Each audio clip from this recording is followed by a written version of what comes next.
Good morning, good afternoon, and good evening, GHA family and friends. We are back with another homework helper video, and tonight this one is for 6th grade, okay? So this is going to be 6th grade, Module 4, problem set lesson 10, okay? So I'm going to read the directions, and I'm going to give you a few pointers to get us started, all right?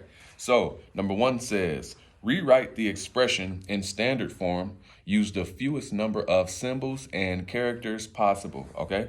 So let's look at A. In your book, it's gonna say 5 times. Remember, as we move forward, you will not always see an X for multiplication. Sometimes you will see this dot right here.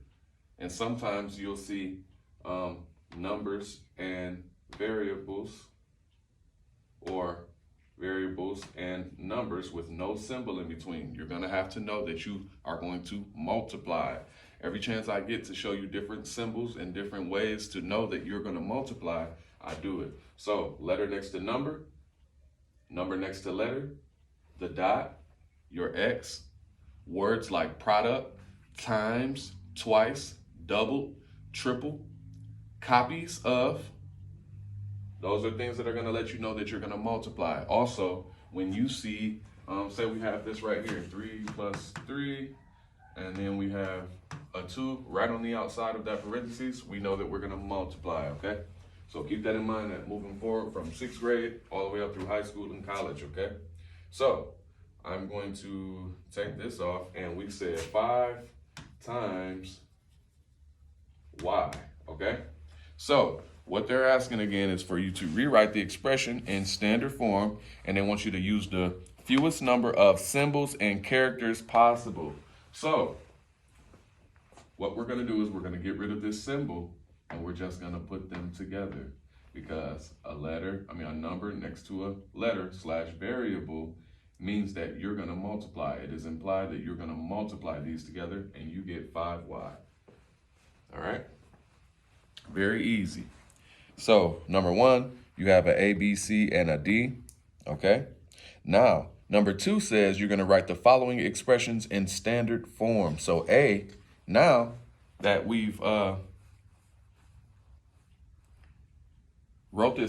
we've taken this expression from standard form and we kept it in standard form, but we condensed it and used the fewest number of symbols and characters. Now for number 2, we're going to write the following expressions in expanded form. So we're going to take an expression like this and expand it. So what we're doing is we're going to put our symbols back in there, okay? So for number 2A, they give us 3G. 3G.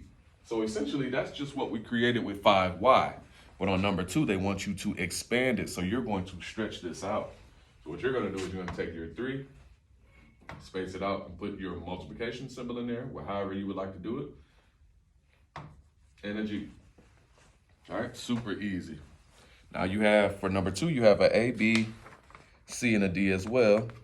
And then number 3 says to find the product. So you only have 2 questions for number 3. I'm going to give you an example of how to do them rather than give you those, because I feel like once I give you this example, you're going to be great at this, okay? So it says, number 3 says to find the product, all right?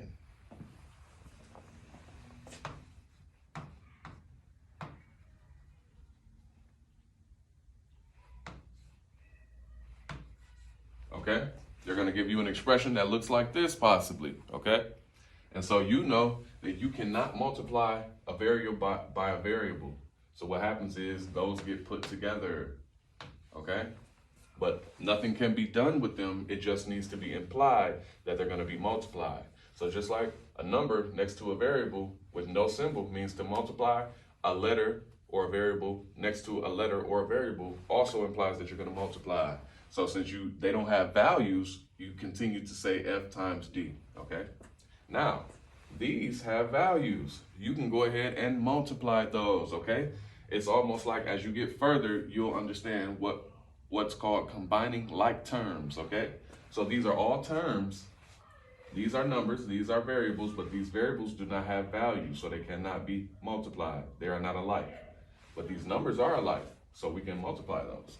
8 times 7 is 56. and then we can just put the F and the D right there, okay? So we got 8 times F times 7D. I mean, well, essentially that's what we're saying, yes. Okay?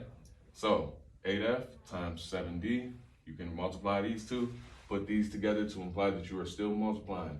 These numbers can actually be multiplied. So there you have it. All right? So when you see something like this is what you want to do. Let's see if I got another example in there for you. Yeah, we can do something like that. All right, so let's do 14 AB times 2 CD, okay? So,